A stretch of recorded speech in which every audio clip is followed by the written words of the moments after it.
వక్ఫ్ సవరణ బిల్లుపై జేపీసీ ఇచ్చిన నివేదికను రాజ్యసభను ఆమోదించగా లోక్సభలో తీవ్ర గందరగోళం నెలకొంది. జేపీసీ నివేదికలో తాము చెప్పిన అంశాలను పక్కన పెట్టారని విపక్ష ఎంపీలు ఆరోపించగా ప్రతి ఒక్కరి పాయింట్ ఉంచామని కేంద్రం స్పష్టంగా చెబుతోంది.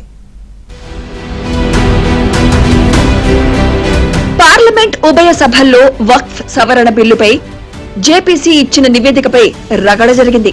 లోక్సభ ప్రారంభం కాగానే జేపీసీ రిపోర్టుపై ప్రతిపక్షాలు అభ్యంతరం వ్యక్తం చేశాయి. జేపీసీ రిపోర్టుకు వ్యతిరేకంగా నినాదాలు చేస్తూ చర్చకు పట్టుబట్టాయి. స్పీకర్ ఎంత నచ్చ చెప్పినప్పటికీ సభ్యులు శాంతించకపోవడంతో స్పీకర్ ఓం బిర్లా విపక్ష సభ్యులపై ఆగ్రహం వ్యక్తం చేశారు.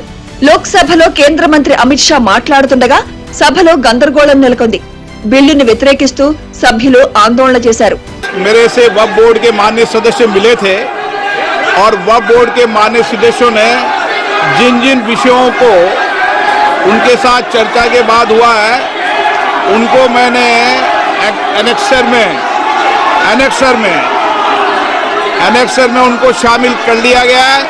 फिर వక్ఫ్ సవరణ బిల్లుకు సంబంధించి జేపీసీ నివేదికను కేంద్రం రాజ్యసభలో ప్రవేశపెట్టింది. బిల్లుపై నివేదికను ఎంపీ మేధా కులకర్ణి ప్రవేశపెట్టడంతో గందరగోళం నెలకొంది. నివేదికపై రాజ్యసభలో విపక్ష ఎంపీలు నిరసన తెలిపారు. తాము సమర్పించిన డిసెంట్ నోట్ ను తొలగించారంటూ నిరసనకు దిగారు. ప్రతిపక్ష సభ్యులు పోడియాన్ని చుట్టుముట్టడంపై చైర్మన్ జగదీష్ ధన్ఖడ్ అసహనం వ్యక్తం చేశారు. ప్రతిపక్ష నేతగా సభ్యులను ఆర్డర్లో పెట్టాలని ఖర్గేను చైర్మన్ కోరారు. చివరకు విపక్షాల నిరసన మధ్యే నివేదికకు రాజ్యసభ ఆమోదం తెలిపింది.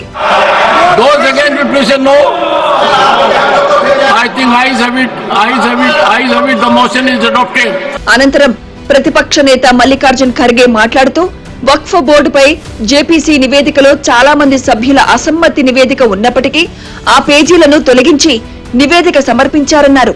తమ అభిప్రాయాలను బుల్డోజ్ చేయడం సరికాదని ఆగ్రహం వ్యక్తం చేశారు.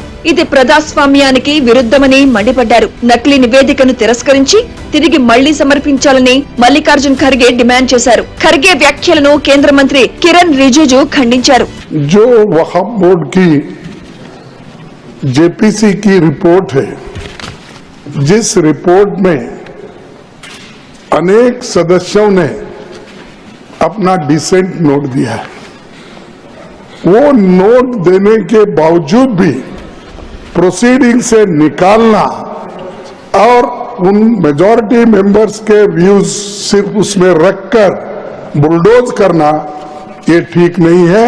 ये कंडेमेबल है और एंटी डेमोक्रेसिक है, एंटी प्रोसीजर है. ప్రతిపక్షాలు చేస్తున్న ఆరోపణలను పరిశీలించామని నివేదికలో ఎలాంటి అంశాలను తొలగించలేదన్నారు. ప్రతిపక్ష సభ్యులు అనవసరంగా రాద్ధాంతం చేస్తున్నారని మండిపడ్డారు. నిబంధనల ప్రకారమే జేపీసీ నివేదికను రూపొందించిందన్నారు. ప్రతిపక్షాలు ఇలాంటి తప్పుడు ఆరోపణలను ఏ ప్రాతిపదికన లేవనెత్తారని ప్రశ్నించారు. When the report is tabled, it would be the fittest of the things if honorable members read the report and then raise any issue at the time when the bill is reintroduced again by the government. Right now, JPC report has been tabled. What is there to make such a hue cry about this table, which is a procedure? It is a normal procedure. Most of them, those who are raising issues, are also members in JPC. తీవ్ర గందరగోళం మధ్య లోక్సభను మార్చి 10వ తేదీకి speaker Om Birla వాయిదా వేశారు.